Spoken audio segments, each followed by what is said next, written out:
Well, welcome back. I am Chris, the pastor at Compass, and I'm really glad that you joined me in what is the last week of our In Your Feelings message series. And we're going to be talking about something that's pretty important. So let me start by asking you this. When was the last time that you felt desperation? You know, the feeling that you are in an extremely serious situation and you need to get it resolved as quickly as you can. I think we're a little all over the place when it comes to being desperate because I think we have a tendency to exaggerate any situation into a desperate situation. For example, are you a coffee person? Because if so, you have probably said something like, I am desperate for a cup of coffee. I haven't had any yet and I cannot function without it. I mean, coffee is something that a lot of us would say we desperately need in the morning. There's another universal situation that we've all experienced that you might describe as desperate. And it's that feeling when you urgently have to go to the bathroom. You know, I need to go to the bathroom desperately, or I am literally going to wet my pants. I mean, we all know that feeling. And as bad as that is, it can get even more desperate when you get to a bathroom, only to discover after it's too late that there isn't any toilet paper on the roll. That is serious desperation. I mean, how did people live before there were cell phones and you could text your friends or family to bring you some toilet paper? I guess that's why God made socks. Because desperate times call for desperate measures. Okay, that's gross. Moving on from that. Today, I want to go a little deeper than feeling desperate for coffee or a bathroom. And today I want to talk about real desperation. The feeling that you are completely out of your depth, that your situation is so bad that it's almost impossible to handle. I had a desperate moment years ago when my family was on vacation. My son, who was 10 years old at the time, and we went out into the ocean to have a swim, and we're just having a good time playing and trying to body surf when I realized that we had drifted way off from our beach house and that we had drifted much further out into the ocean than I'd planned. And so we tried swimming back to shore, but we couldn't. Because no matter what we did, we kept getting pulled further and further out into the ocean. We were caught in a rip current, and nothing I did could get us out of it. Now, I knew in my head that you're supposed to swim sideways with the current to escape it, but somehow it just kept pulling us further and further out.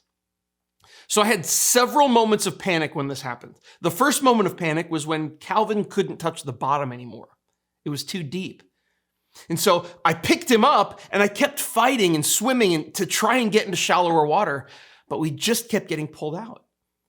The next moment of panic was when I could only touch the bottom after a wave had hit us and the water level dropped a little bit. And because anytime a new wave came, we were lifted up and I couldn't touch it all. Now at this point, Calvin had no idea what was happening because I didn't want to scare him and I was trying to keep it quiet, but I was desperate at this point. I thought we were going to drown. And so every time my feet touched the bottom, I picked Calvin up and I threw him closer to shore thinking that would help. Now, there were some people who saw what was happening and they started running out to help us, which was great because, I could hardly breathe. I could barely touch the bottom anymore. It was getting so deep that I had to go underwater to touch sand in order to have enough leverage to throw Calvin closer to the people who I thought could save him. I think I knew that I was going to drown, but I was desperate to get Calvin to safety. And then somehow, before anyone even made it out to us, we were just out of the current because apparently the whole time we were fighting, we had moved sideways enough to get free of it. But even though we escaped it, I have never felt so desperate in my life. We were drowning. I could see the shore filled with people, but I couldn't get the breath to yell for help. And even if I could have, they probably wouldn't have heard me over the waves. My 10-year-old son was in danger, and trying to throw him out of the current was the only thing that I could think to do. I was desperate and trying anything that would keep him safe. That's the feeling of desperation that we're going to talk about today. Desperation that is so great, it feels like everything's going to end. It might be a feeling you're familiar with because maybe someone you love was so sick that there was nothing more the doctors could do. Or your financial situation fell apart so much that you weren't sure when you would be able to eat again or where you were going to sleep that night. Or you got so caught in the iron grip of depression and anxiety that you weren't even sure if it was worth it to keep living, if you had to bear that weight for another day. Real desperation. And to talk about this feeling, we're going to look at a simple and pretty unassuming story in Matthew chapter 14, and we're going to start in verse 34. It says, after they crossed the lake, they landed at Gennesaret. When the people recognized Jesus, the news of his arrival spread quickly throughout the whole area, and soon people were bringing all their sick to be healed. They begged him to let the sick touch at least the fringe of his robe. So Jesus and his disciples, they had just spent the whole previous day ministering to and caring for people in a pretty remote location before they crossed over the lake to Gennesaret. Now, this location is important to understand because Gennesaret is in Gentile territory. Now, Jews didn't associate with or live in community with non-Jews because they wanted to stay religiously pure. And while, there were certainly some Jewish people who lived in the area, Gennesaret was primarily made up of pantheistic, pagan Gentiles who worshiped their own regional gods, as well as probably the Roman pantheon of gods. Which makes what happened next so remarkable. Because a population of primarily non-Jewish Gentiles went out to Jesus. They brought him their sick, and they literally begged him to help, begging him to just let their sick loved ones touch the fringe of his robe on the off chance that doing that might help. Why would hundreds of Gentiles who don't worship the Jewish God go to Jesus, a Jewish rabbi, to beg him for help? Because they were desperate. Think of all the prayers and sacrifices and rituals they must have performed to their own gods on behalf of those who were sick and dying. And think of how desperate they must have been to go to the representative of a foreign god, a god whose people thought that they were unclean, to beg for help. But desperate times call for desperate measures, and these were people so desperate that they were willing to try anything. And maybe you've been there. Western medicine failed, so you tried acupuncture, meditation, or veganism, or anything else that might help. You filed for bankruptcy because destroying your credit was the only way that you could see to get free. Or you drank too much or got into unhealthy sexual relationships, or you hurt yourself just to feel the smallest amount of control over an out-of-control life that keeps hurting you. Because if you're going to be in pain, at least you get to decide when and where. When we are desperate, we can do things that don't make sense, even things that hurt us. And it can lead us to search for even the slightest glimmer of hope. And the desperation of the people of Gennesaret, it led them to the mysterious monotheistic religion of Jesus. And look what happened. Matthew 14:36, they begged him to let the sick touch at least the fringe of his robe, and all who touched him were healed. In the desperation of the sick and dying, Jesus helped them. He healed them. And that's great for the people in this story. It's great that Jesus healed them, but that doesn't happen for everyone today.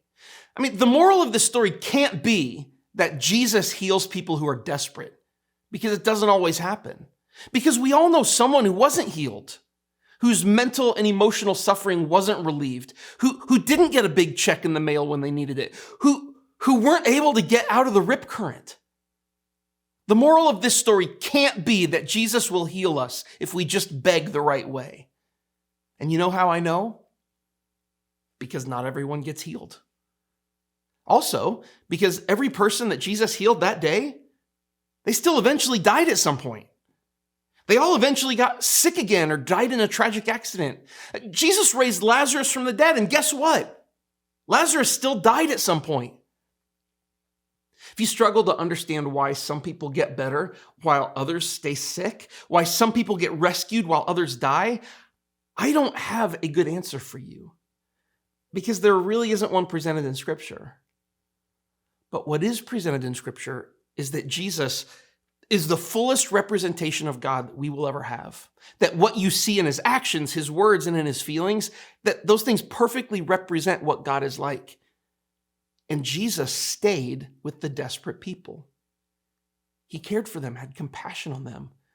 Yes, he did heal them in this account, but because we know they still eventually died, his healing power isn't the real story. The real truth to be found here is this, that God is present in our desperation. You're not alone in your desperation. God is right there in the middle of it with you. And you may not know why it's happening or why it isn't getting better, but you can know that God is with you. And you can even know that he understands your desperation. Look at Matthew 26, 38 through 39. Jesus told them, "My soul is crushed with grief to the point of death. Stay here and keep watch with me." He went on a little farther and bowed with his face to the ground, praying, "My Father, if it is possible, let this cup of suffering be taken away from me." This was the night of Jesus' death, and we can see that Jesus knew desperation. He understands what you're going through, and he is with you in your desperation. And God isn't the only one who gets it. We have a historical legacy of people who cried out to God when they were desperate, who poured out their hearts, their sorrow, their doubts, and their anger to him. Look at Psalm 69, 1 through 3 and verse 29. The writer says, "Save me, O God, for the floodwaters are up to my neck. Deeper and deeper I sink into the mire. I can't find a foothold. I'm in deep water and the floods overwhelm me. I'm so exhausted from crying for help. My throat is parched. My eyes are swollen with weeping, waiting for God to help me. I am suffering and in pain. Rescue me, O God, by your saving power." That's pretty raw and very real. My eyes are swollen from crying. I'm suffering and in pain, waiting for God to help me. How about Psalm 31, 9 through 11? "Have mercy on me, Lord, for I'm in distress. Tears blur my eyes. My body and soul are withering away. I'm dying from grief. My years are shortened by sadness. Sin has drained my strength. I am wasting away from within. I'm scorned by all my enemies and despised by my neighbors. Even my friends are afraid to come near me." See, in the Psalms, we see this long line of followers of God who desperately needed help and who prayed desperate prayers. And in those prayers, God gives us a pattern to follow from the lives of people who felt the same way we do. He gives us a model of coming to God, to a God who loves us when we feel like everything is lost. Psalm 31 starts with his writer bringing their suffering to God, but look at how it ends in verse 14 through 17. "But I'm trusting you, O Lord, saying, you are my God. My future's in your hands. Rescue me from those who hunt me down relentlessly. Let your favor shine on your servant. In your unfailing love, rescue me. Don't let me be disgraced, O Lord, for I call out to you for help." When we bring God the thing that is making us desperate and ask for his help, he will always answer with his unfailing love and his faithful presence, whether he relieves us of what's causing our desperation or not. And while I don't know the answer to what you're struggling with or why God is or isn't healing you or setting you free from it, I can give you this: a pattern of desperate prayers found in the Psalms that we can practice to know that God hears us and that he's with us. Look at Psalm 142. "I cry out to the Lord. I plead for the Lord's mercy. I pour out my complaints before him and tell him all my troubles. When I'm overwhelmed, you alone know the way I should turn. Wherever I go, my enemies have set traps for me. I look for someone to come and help me, but no one gives me a passing thought. No one will help me. No one cares a bit what happens to me. Then I pray to you, O Lord. I say, you are my place of refuge. You are all I really want in life. Hear my cry, for I'm very low. Rescue me from my persecutors, for they are too strong for me. Bring me out of prison so I can thank you. And the godly will crowd around me, for you are good to me." In light of all of this, I invite you to follow the example of Jesus in two ways. First, if you are desperate, cry out to the Lord. Pour out your complaints and troubles to him. Tell him how you're suffering. Because when you do, you can know that he loves you and that he's with you, that he is a place of refuge in your desperation. And the second way to follow the example of Jesus is to step into the desperation of others. You may not be able to heal them or fix their problems, but you can be present. You can be a source of support and love. Jesus saw a crowd of people overwhelmed by their needs, and he stepped in. May we be people who do the same. Because sometimes just being there is enough. Our ability to fix things isn't as relevant as our ability to be present. And if God is present with people who are desperate, we should be too. Truth is, a day will come when desperation is done with, when God resolves our suffering and he wipes the tears from every eye. But until that day, may we both experience the comforting grace of God, and may we be people who share the comforting grace of God with others in their desperation. Thanks for joining me, and I'll see you next time.